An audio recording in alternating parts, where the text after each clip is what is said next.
سبحوه بكرة وأصيلا هو الذي يصلي عليكم وملائكته ليخرجكم من الظلمات إلى النور وكان بالمؤمنين رحيما تحيتهم يوم يلقونه سلام وأعد لهم أجرا كريما يا أيها النبي إنا أرسلناك شاهدا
بسم الله الرحمن الرحيم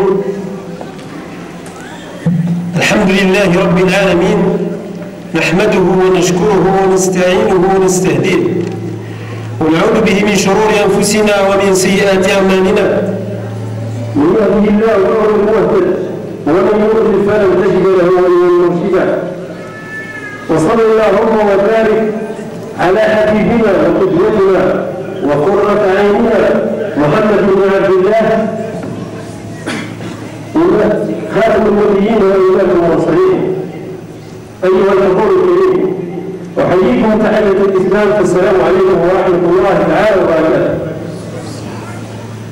سيدي رئيس المجلس الشعب الولايي السادة المدراء التوحيديين أساتذة الأفاضل السادة رجال الإعلام إخواني الأكارم أخواتي الكريمات باسمكم جميعا نرحب بضيف الجزائر ضيف مدينة 8 ماي 45 السيد وفضيلة الدكتور صفوت حجازي ونقول له حللتم أهلا ونزلتم سهلا طبتم وطاب ممشاكم وتبوأتم من الجنة مقعدا.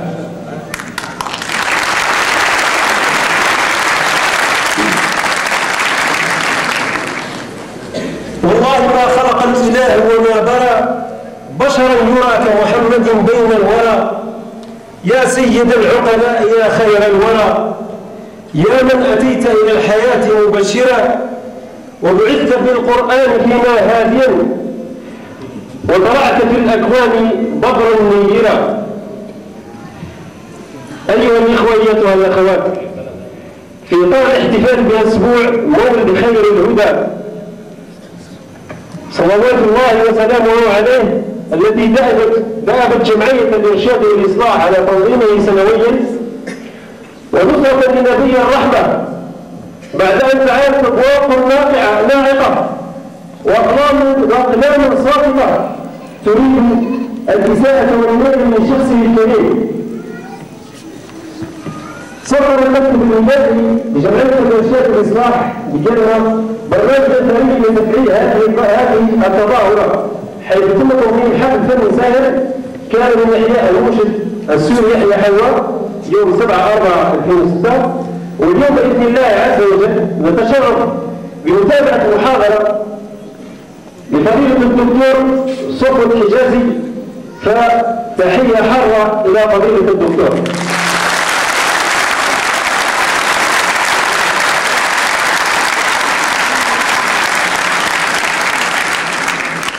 الجمهور الذي لم يتمكن من متابعة هذه المحاضرة القيمة، الحضور الكريم، إني لا أجد نفسي أمام قمة شامخة من قمم الدعوة الإسلامية، قمة من قمم الفكر الوسطية والاعتدال، وأنا في الحقيقة كابن لبون لا ظهر يركب ولا ذرع يحلى.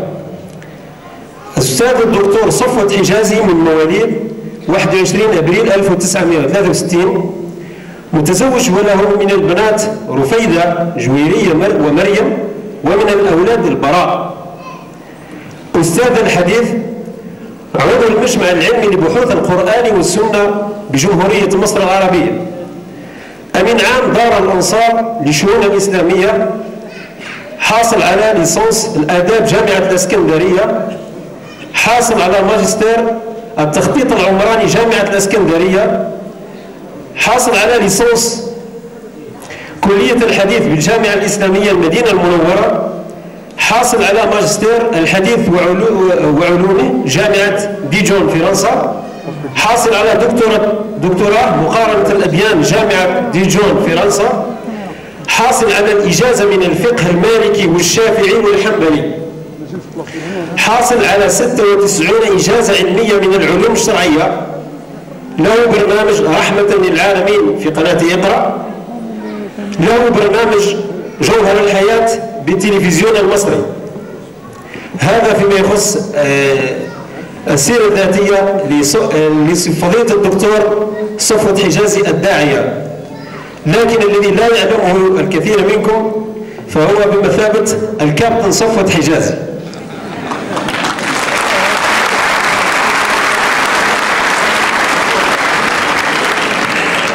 أقول الكابتن بلغة الرياضة باللهجة المصرية، فهو لاعب كرة القدم بنادي الزمالك، ولاعب قديم بالفريق الوطني المصري،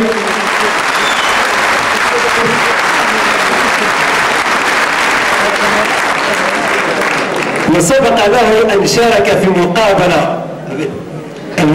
مقابلة الفريق المصري ضد الفريق الجزائري، ولعب ضد كل من بلومي ومجد وغيرهما سنة 84.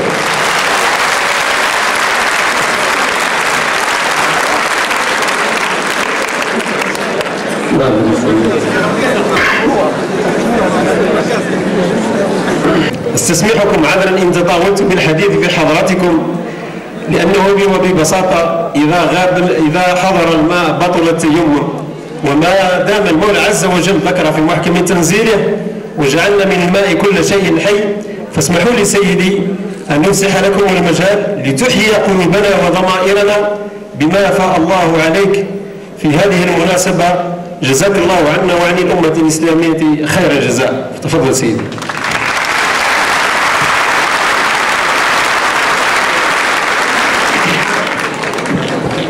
السلام عليكم ورحمة الله وبركاته.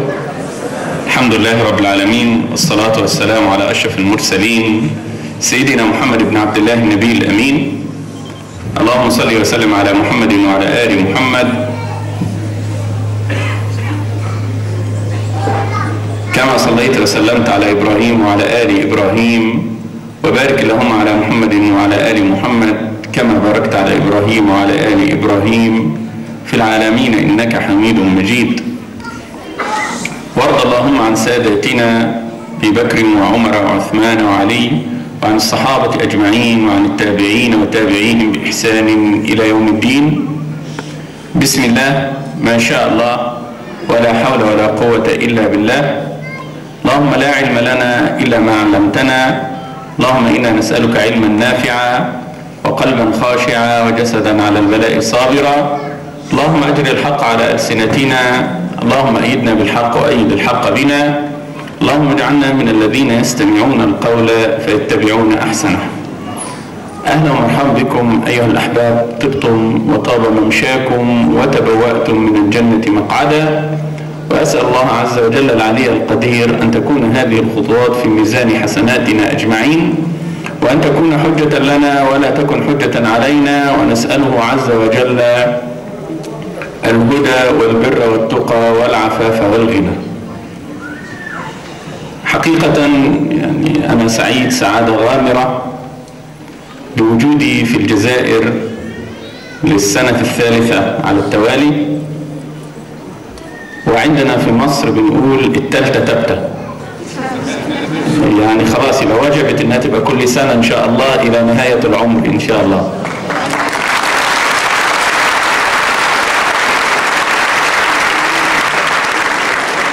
وسعيد جدا جدا جدا بوجودي في مدينة جلمة، هذه المدينة التي كنا نسمع عنها أو نسمع أنها قدمت 45,000 شهيد من شهداء التحرير على هذه الأرض الطيبة.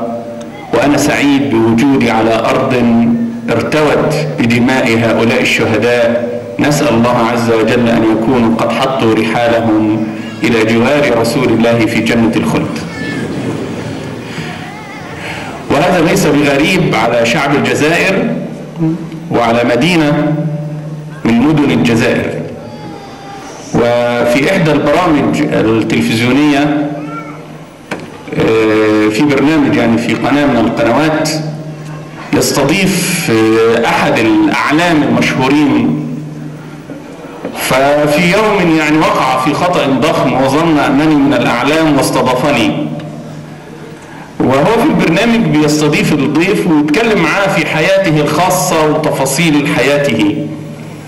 فكان بيسألني سؤال، بيقول لي: لو أنك لم تكن مصريا ولم تعيش على أرض مصر، أين كنت تحب أن تعيش؟ قلت له: والله كنت أحب أن أنا أعيش في المدينة المنورة إلى جوار رسول الله صلى الله عليه وسلم. قال يعني كل الناس بتتمنى أنها تعيش في المدينة المنورة، فأنت ما جبتش حاجة جديدة. لو ما عشتش في المدينة المنورة ولا مصر تحب تعيش فين؟ قلت له: أحب أعيش في الجزائر المنورة.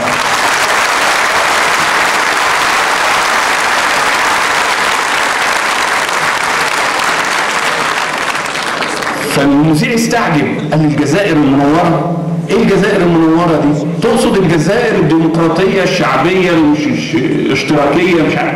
قلت له: لا، اقصد الجزائر المنورة، جمهورية الجزائر المنورة. قال لي: احنا عارفين ان المدينة منورة برسول الله صلى الله عليه وسلم.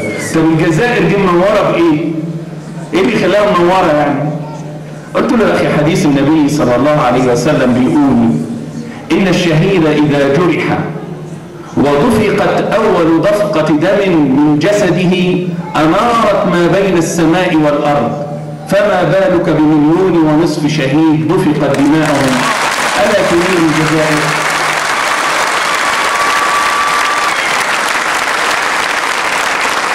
فأنا أسمي بلادكم جمهورية الجزائر المنورة. طبعا لا يؤاخذني رئيس الدولة والحكومة أن أنا أغير اسم الجمهورية، ولكن هذا الذي في قلبي، هي الجزائر المنورة.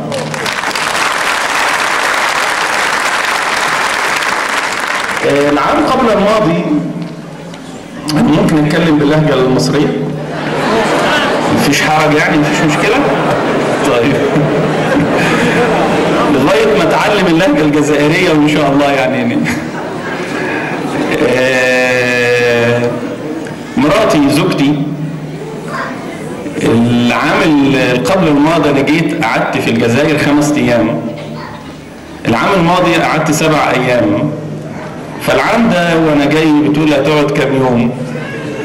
قلت لها هقعد 10 ايام.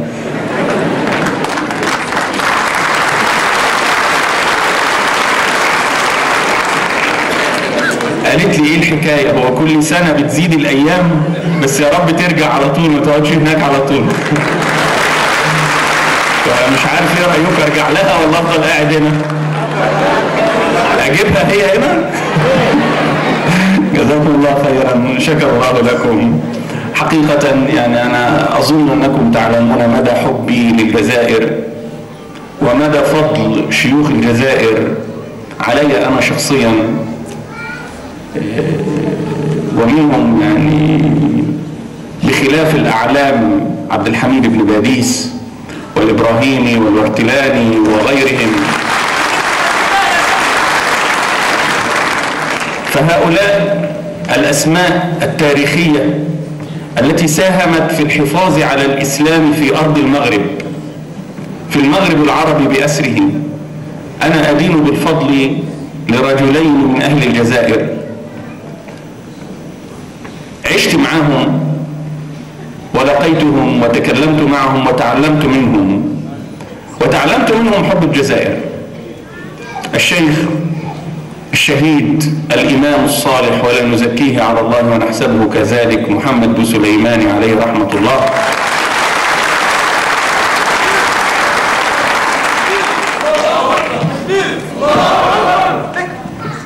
هذا الرجل الذي صحبته في المدينة المنورة ولي معه مواقف كثيرة، ولكنني أذكر لكم موقف صغير جدا. كل الناس ونحن خاصة كنا شباب، وكان هذا سنة 91 ميلادي أو 92 ميلادي، 1992 أو 91. كنا شباب، طبعا أنا ما زلت شباب بس كنا لسه أكثر يعني.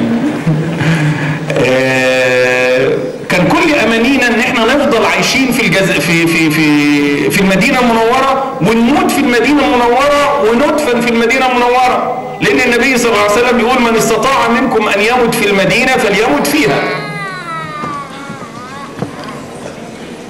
فأنا بسأل الشيخ بوسليماني بقول له يا شيخ، هل تحب وتتمنى أن تعيش في المدينة المنورة وتدفن في البقيع، في بقيع الغرقد؟ قال لي لا. استغربت جدا، اول مره في حياتي اشوف واحد يقول لا مش عاوز اعيش في المدينه المنوره. قلت له امال ليه يعني؟ قال لي احب ان اعيش على ارض الجزائر واموت في ارض الجزائر وترتوي ارض الجزائر بدمي. لما استشهد محمد بوسليماني انا فرحت، كنت حزين للفراق، لكني فرحت أن الله حقق للرجل أمنيته وارتوت أرض الجزائر بدمه. كان الرجل الثاني هو الشيخ محفوظ محناح عليه رحمة الله. هذا الرجل الذي صحبته أيضا وتعلمت منه الكثير. وكان شيخنا الإمام مجدد الإسلام في هذا الزمان، العالم العلامة الشيخ محمد الغزالي، غزالي هذا الزمان. هذا الرجل جاء في الجزائر وجلس في الجزائر في قسنطينة أظن 7 سنوات أو 8 سنوات. ولما رجع إلى مصر كنا نتعلم على يديه الفقه الحنفي والحديث، وكان يحدثنا عن الجزائر. وقال لي، وقال للطلبة ونحن جلوس،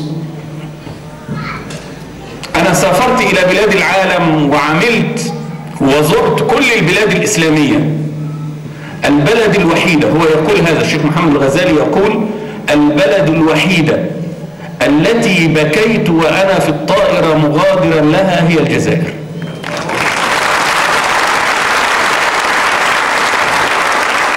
وكان يقول لنا أنه يظن ويرى أن أن الله عز وجل إذا أراد لهذا الدين أن يعود ويحكم الدنيا مرة أخرى ستكون هذه العودة من إحدى بلاد أربع. الإسلام سيعود ويحكم الدنيا مرة أخرى من بلد من هذه البلاد الأربعة: الجزيرة العربية، والشام أو الشام أو مصر أو الجزائر. رحم الله شيخنا وجزاه عنا وعن أهل الجزائر خيرا. وأنا أظن أن غرس الشيخ في أرض الجزائر نبت رجالا يثمر والخير في ركابهم أين محلهم. اسمحوا لي أحييكم جميعا وأحيي كل الحضور، المسؤولين والعلماء والأعيان وكل الشباب وكل الفتيات والأمهات.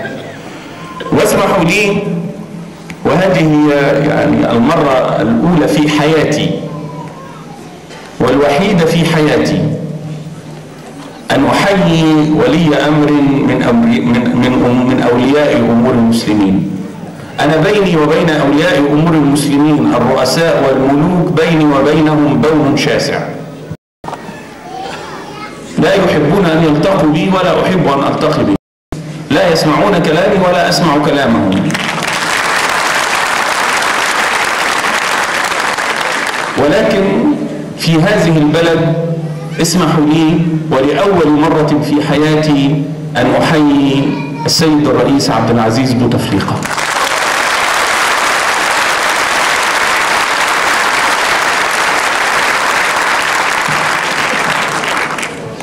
ليس بيني وبينه علاقة، ولم يدفع لي أموالا حتى آتي إلى هنا. أنا آتي إلى هنا مجانا دون أن أتقاضى أي مال، وليس بيني وبينه أي مصلحة. قد تختلفون معه أو لكم عليه ملاحظات، أنتم أحرار، ولكني أتحدث عن نفسي وكلمة أسأل عنها أمام الله عز وجل. لماذا أحيي هذا الرجل؟ والله ليس لأني في بلدي، ولكني حييته في مسجدي في مصر في خطبة الجمعة قبل أن آتي إلى هنا. حييت في مسجدي في مصر عبد العزيز بوتفليقة.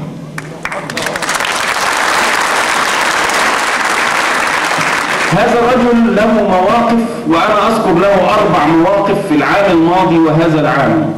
4 مواقف ما زال في قلوبهم نخوة، ما زال في قلوبهم رجولة، ما زال في قلوبهم حب للإسلام وللمسلمين. عبد العزيز بوتفليقة في العام الماضي لما عقد مؤتمر القمة العربية على أرض الجزائر، وأراد بعض أشباه الرجال ممن يمثلوننا أن يخرجوا بقرار لتطبيع العلاقات مع العدو الصهيوني مع إسرائيل. قام عبد العزيز بوتفليقة ورفض أن يناقش، مجرد مناقشة القرار على أرض الجزائر رفضه وقال: لا أقبل أن يكون تراب الجزائر مهدا للتطبيع مع اليهود.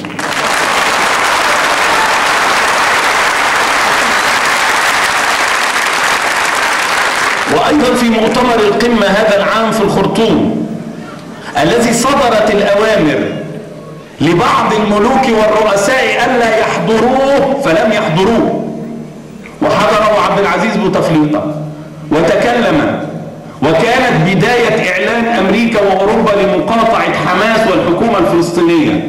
فقال عبد العزيز بوتفليقة موجها كلامه إلى رئيس وزراء حماس إسماعيل هانية: لا تخشى في الله شيئا فلن تموتوا جوعا، فلكم إخوان هم معكم سيمدون لكم يدا عونا.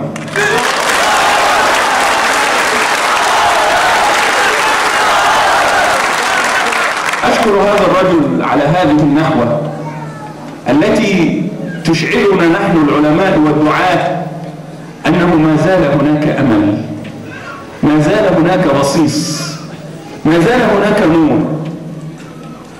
وأيضا قرارين اتخذهم عبد العزيز بوتفليقة هذا العام أنا سعدت بيهم جدا. وقد يكون في نظركم قرارات سهلة وكلام بسيط، لكن في نظرنا إحنا كدعاء وعلماء لا، ده مش بسيط، لأننا نعلم ماذا يعني هذا الأمر.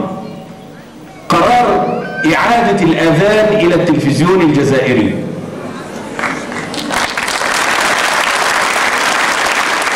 هذا القرار قد لا يشعر به بعضكم، ممكن بعضكم مش حاسس بيه، ايه يعني إعادة الأذان؟ لكن أنا لما أسمع مستشرق فرنساوي يقول لي بلسانه وجها لوجه: نحن خلعنا الإسلام من الجزائر ولم يعد إلا مظاهر، وانظر إلى التلفزيون الجزائري لا أذان فيه. المستشرق الفرنسي قبل 3 أشهر في الحج، بعد الحج مباشرة، يقابلني ويقول لي هذا الكلام: نحن في الجزائر اقتلعنا الإسلام فلم يعد له مظهر، وانظر إلى التلفزيون الجزائري، كان التلفزيون الوحيد تقريبا الذي ليس فيه أذان. لما عبد العزيز بوتفليقة أرجع الأذان، والله كأني كنت أقول الحمد لله الذي أسمع عبد العزيز بوتفليقة كلام هذا المستشرق فرد عليه.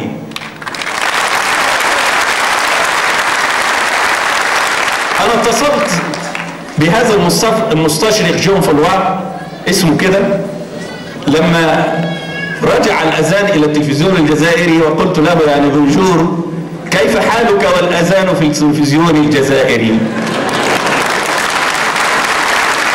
هذه عندي تساوي الدنيا، وكنت أتمنى ألا يكون كلامي معه بالتليفون، كنت أتمنى أن يكون كلامي معه وجها لوجه لأرى الذل والمهانة والخيبة في وجهه. شكر الله عبد العزيز بوتفليقة على هذا الأمر. القرار الآخر الذي اتخذه هذا الرجل ويستحق أن أحييه من هذا المكان كما حييته عليه في القاهرة، هو قرار لم يجرؤ أحد من ولاة أمر المسلمين، وأقول المسلمين قاطبة عربا وعجما، لم يجرؤ أحد على اتخاذ مثل هذا القرار، وأظن أنه لن يجرؤ أحد. وأقول لكم أن هذا الرجل يشعرني أنه ما زال هناك رجال في قلوبهم نخوة الإسلام والعروبة. قرار لا يوجد في أي دولة من الدول العربية. أنا لما قرأت في الجرائد هذا القرار سجدت لله شكرا ودعوت لعبد العزيز بوتفليقة ولشعب الجزائر.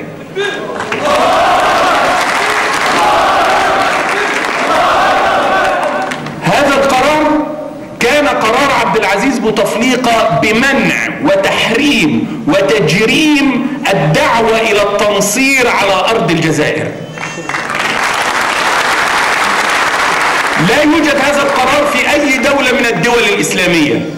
من يضبط متلبسا بالدعوة إلى أي دين غير الإسلام في بلاد الإسلام في الجزائر يسجن 5 سنوات وهناك غرامة مالية. في كل الدول الإسلامية لا يوجد هذا القرار. والتنصير على قدم وساق. لم تجرؤ دولة ولا ولي أمر ولا حاكم أن يتخذ مثل هذا القرار إلا هذا الرجل، جزاه الله خيرا وشكر الله له. ونقول له: يا بوتفليقة، نتمنى أن تكون متخذا لأول خطوة في سبيل توحيد المسلمين وعودة الأمة الإسلامية أرضا واحدة وشعبا واحدا بولي أمر واحد، كما أن لهم رب واحد ونبي واحد. أنا آسف للمقدمة الطويلة، لكن من لم يشكر الناس لم يشكر الله. ونحن يعني كدعاة وكعلماء يظن الناس أن بيننا وبين ولاة الأمر خصومة عظيمة، ولكننا كدعاة أحرار لا ندين لأحد بفضل إلا لله، لا نقف على باب أولياء الأمور لنمد أيدينا ونأخذ منهم. وجب علينا إذا أحسن أحد منهم أن نقول له: أحسنت وجزاك الله خيرا، وطالما أنت تحسن وتعمل لهذا الدين فستجد كل العلماء في ركابك يسمن ويبارك خطواتك. حقيقة الموضوع اللي بنتكلم فيه طبعا هو فداك أبي وأمي يا رسول الله. طبعا هو موضوع أحداث الإساءة إلى رسول الله صلى الله عليه وسلم. وأنا لي في هذا الموضوع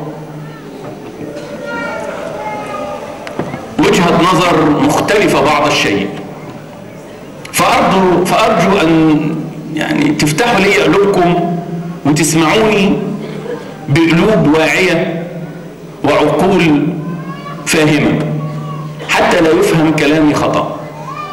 أولا، في هذا الموضوع، موضوع الإساءة إلى رسول الله، هناك 3 أطراف كان يجب عليهم أن يتخذوا مواقف النصرة لرسول الله.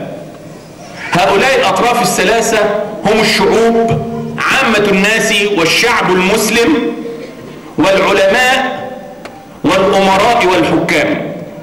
هؤلاء هم الأطراف ال3 المعنيين بقضية كرامة الإسلام والإساءة إلى الإسلام وإلى رسول الله. الشعوب لهم دور، العلماء لهم دور، الحكام والأمراء لهم دور. ال3 ما قام أحد بدوره إلا أنتم، إلا الشعوب.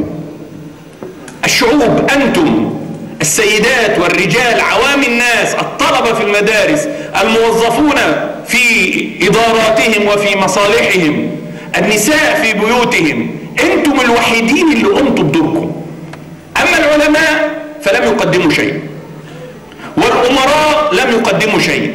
لم نسمع أن حاكما من الحكام قطع علاقته بدولة تسيء إلى الإسلام وإلى رسول الله. لم نسمع بحاكم من الحكام استدعى سفيره من دولة من الدول احتجاجا على الإساءة إلى رسول الله وإلى الإسلام. والإساءة إلى الإسلام وسب رسول الله نهارا عيانا بيانا كل يوم وكل ليلة في كل دول العالم، ليست الدنمارك فقط. ولم ينتهي الموضوع، أمس واليوم وغدا وبعد غد الإساءة إلى الإسلام باقية، وهم لم يرضوا عنا، لأن الله عز وجل يقول في كتابه الكريم: ولن ترضى عنك اليهود ولا النصارى حتى تتبع ملتهم. اوعوا تظنوا يا جماعة إن هم هيحبونا، اوعوا تظنوا إن احنا هنبقى اخواتهم، اوعوا تظنوا إن هم هيحطوا ايديهم في ايدينا وهيعيشوا معانا في سلام، لا، وإلا يبقى القرآن غلط، حاشا وكلا. القرآن بيقول كده: ولن ترضى عنك اليهود ولا النصارى. امتى يرضوا عنك؟ لما تتبع ملتهم. فأنتم الشعوب هي التي قامت بدورها. العلماء ما قدموا شيء، وأنا أتكلم وأنا واحد منهم. ما فعلنا شيء، ما تحركنا إلا بعد أن تحركت الشعوب وتظاهر الناس وقاطعوا المنتجات. والمنتجات والمقاطعة البضائع الدنماركية لم تكن دعوة من الأمراء والحكام ولا دعوة من العلماء، ولكنها كانت دعوة من الشعوب، دعوة من المجتمعات، دعوة من الطلبة في الجامعات والمدارس.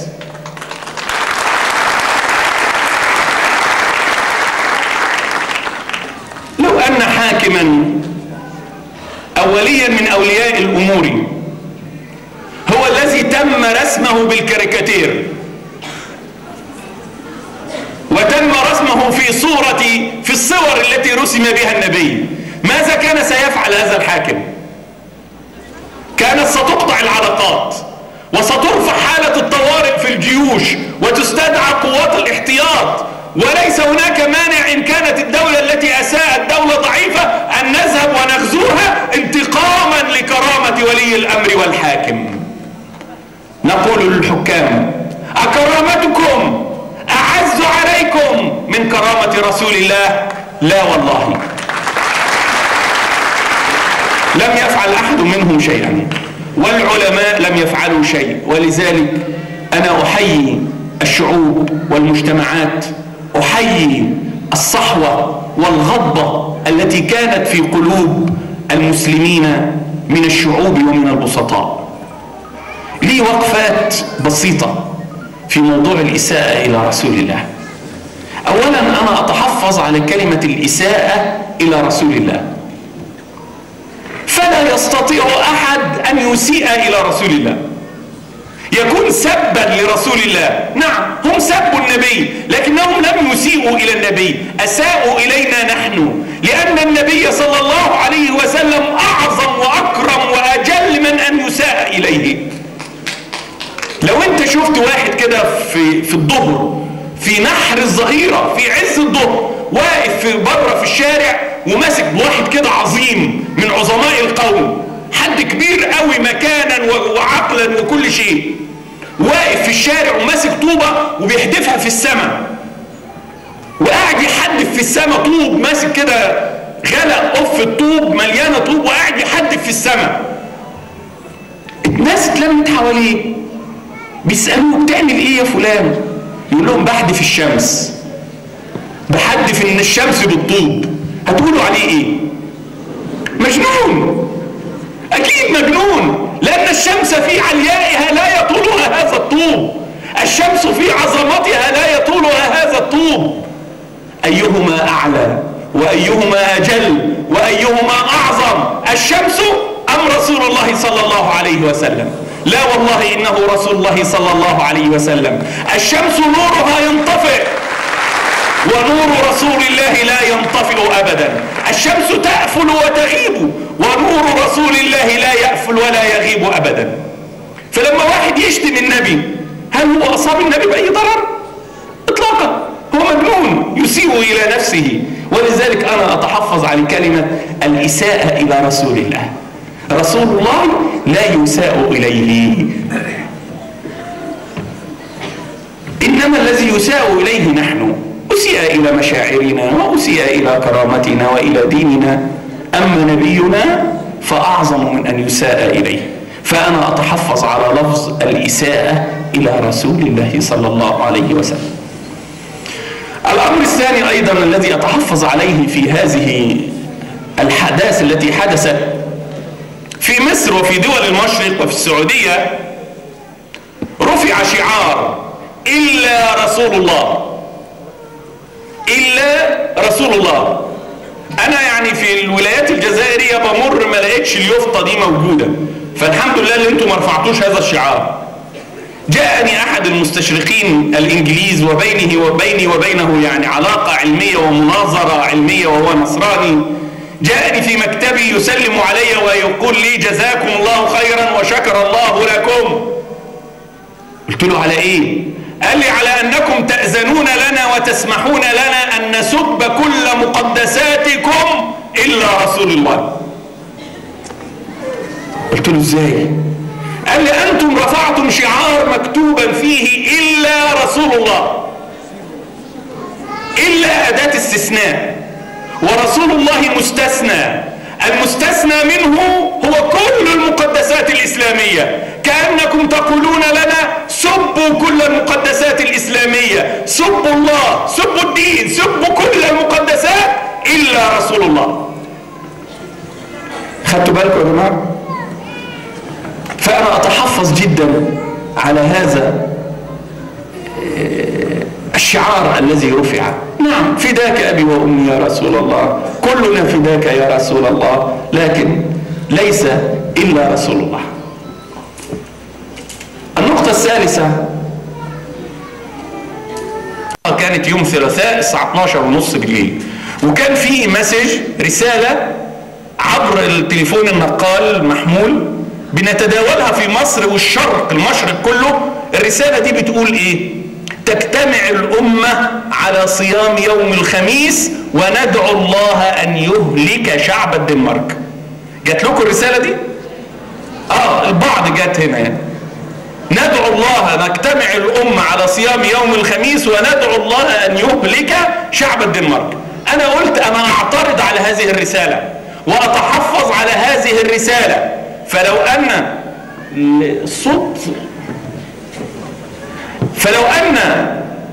النبي صلى الله عليه وسلم عايش بينا ما كانش أبدا هيدعو على شعب الدنمارك، لا يمكن، لأن النبي صلى الله عليه وسلم قريش عملت ايه في النبي يا جماعه؟ اللي عملته قريش في النبي اكتر ولا اللي عملته الدنمارك؟ قريش اكتر. قريش ده سبوه وقالوا كذاب ومجنون وساحر ومريض، وقتلوه وحرقوه وقتلوا عمه وقتلوا اصحابه، وجابوا سنة الجزور حطوها فوق ظهره وعملوا في كل ما يعمل. ده علمه؟ بالعكس، ده قال ايه؟ اللهم اهد قومي فانهم لا يعلمون. يبقى الاصل ان احنا نقول اللهم اهلك الدنمارك والله اللهم اهد شعب الدنمارك فانهم لا يعلمون. اللهم اهد شعب الدنمارك. النبي لما راح الطائف وثقيف فعلوا بالنبي ايضا ما لم يفعله اي احد. شتموه وطردوه وضربوه بالحجاره حتى دبيت راسه وقدماه، مش وراه العيال يقولوا المجنون اهو الساحر اهو. ورجع النبي الى مكه وهو في الطريق يدعو الله ويبكي: اللهم اليك اشكو ضعف قوتي وقله حيلتي وهواني على الناس، انت رب المستضعفين وانت ربي، الى من تكلني؟ الى بعيد يتجهمني ام الى عدو ملكته امري؟ الى اخر الدعاء. قمه المسكنه وقمه الضعف وقمه اللجوء الى الله عز وجل. يجيب ملك الجبال: مرني يا اخي يا محمد اطلق عليهم الاخشبين. قال: لا يا اخي يا ملك الجبال، اني اسال الله او اني ارجو الله ان يخرج من اصلابهم من يؤمن بالله. لو ان النبي يحيى بيننا وشعب الدنمارك عملوا كده كان النبي هيعمل ايه؟ كان هيدعو الله: اللهم اهد شعب الدنمارك. انا قلت الكلام ده في التلفزيون. بعد الحلقه تاني يوم لقيت واحد بيتصل بيا، واحد مصري بيشتغل مترجم للغه الدنماركيه، بيقول لي: انا ليا صديق دنماركي عاوزين نقابلك. قلت له: اهلا وسهلا، اتفضل. مولي قابلته في المكتب، صديقه الدنماركي بتعرف عليه اسمه كلود، عمره 38 سنه، معاه ماجستير في الكيمياء الحيويه واشتغل خبير اغذيه في شركه من شركات الالبان وزياره عمل لمصر. بقول له: دينك ايه؟ قال لي: انا بلا دين، ما عنديش دين، لا انا مسلم ولا حاجه عاديه يعني. احصائيه يا جماعه، احصائيه جاءتنا من الدنمارك، وانا لي علاقه خاصه بالجاليه الاسلاميه في الدول الاسكندنافيه عموما. احصائيه بتقول ايه؟ اثناء احداث الازمه بتاعت الدنمارك عملوا احصائيه 64% من الشعب الدنماركي متعاطف مع المسلمين وعارف ايه هو الاسلام وعارف النبي. الدنمارك 5 مليون رجل، يعني تعداد الشعب 5 مليون، منهم 200,000 مسلم. 64% من ال5 مليون متعاطفين مع المسلمين، و22% ما عندهمش فكرة عن الموضوع اطلاقا، ولا لهم دعوة لا بالانبياء ولا بالاديان ولا باي حاجة، عايشين كده شهواتهم. 22% و14% اعداء وعارفين الاسلام ومتطرفين ومعادين للاسلام. كام؟ 64 متعاطفين، 22 جهلة، 14 متطرفين ومعادين. كلود بقول له: خير تحت امرك، عاوز ايه؟ قال لي: مين محمد؟ هو اسمه محمد، يطلع مين محمد ده؟ مين اللي انتوا عاملين عليه الدوشه دي كلها؟ ايه ده بشر ولا اله؟ هو في بشر حد يعمل له كده؟ في بشر الدنيا تصور عليه للدرجات دي؟ مين محمد ده؟ مين الشخصيه الخرافيه اللي انتوا واقعين دماغنا علشانها وبتخسرونا قلت له: طب اهدى، اسالك سؤالين وبعد كده اقول لك مين محمد. السؤال الاول قلت له: انت تعرف ايه عن محمد؟ تعرف ايه عن محمد؟ قال لي: انا ما كنتش اعرف اي حاجه عن محمد ولا عن الاسلام، لغايه ما فجاه لقينا المبيعات بتاعتنا في الشرق الاوسط بتقل، ولقينا الشركه بتاعتنا بتخسر في الشرق الاوسط. وانا مدير الشركه سالت خبراء التسويق: ايه الحكايه؟ احنا بنخسر ليه؟ الشرق الاوسط ما عادش بيشتري بضاعتنا ليه؟ قالوا لي: ان في مشكله في واحد اسمه محمد احنا شتمناه واسأنا اليه ومش عارف ايه، فالمسلمين مقاطعين البضائع بتاعتنا. قلت له مين المسلمين ومين محمد ده؟ فما حدش يعني ما ادونيش اجابات شافيه، فقلت اروح اسال واحد صديقي. يبقى كلود ده هو يا جماعه من انهي مجموعه؟ من 64 ولا 22 ولا 14؟ من 22. الله يفتح عليكم، خلوا بالكم. فقلت اروح اسال واحد صديقي خبير في الاديان ورجل متدين نصراني مسيحي متدين. رحت سالته قلت له مين محمد ده؟ صديقه قال له محمد زي جنكيز خان. يبقى مبدئيا صديقه يقول من انهي مجموعه؟ من 14%. محمد جنكيز خان. قلت له ازاي زي جنكيز خان؟ قال له جنكيز خان كان شيخ قبيله من قبائل التتار، جده كان شيخ هذه القبيله، ولما مات جد جنكيز خان بقى عمه شيخ هذه القبيله، لما مات عم جنكيز خان بقى جنكيز خان هو شيخ القبيله، لما جنكيز خان بقى شيخ القبيله استطاع ان هو يوحد قبائل التتار كلها في قبيله واحده ويكون منهم جيش عظيم جدا يغزو به العالم ويصبح جنكيز خان اكبر سفاح في الكون. بيقول له محمد زي جنكيز خان، جده كان شيخ قبيله من قبائل العرب اسمها قريش، لما مات جد محمد بقى عمه هو شيخ القبيله، لما مات عمه بقى محمد هو شيخ القبيله، لما محمد بقى شيخ قبيله قريش استطاع ان هو يجمع العرب كلها ويكون من العرب جيش ضخم جدا سماه جيش المسلمين وحارب العالم واصبح ثاني سفاح في الكون بعد جنكيز خان. ده صديق اللي من 14%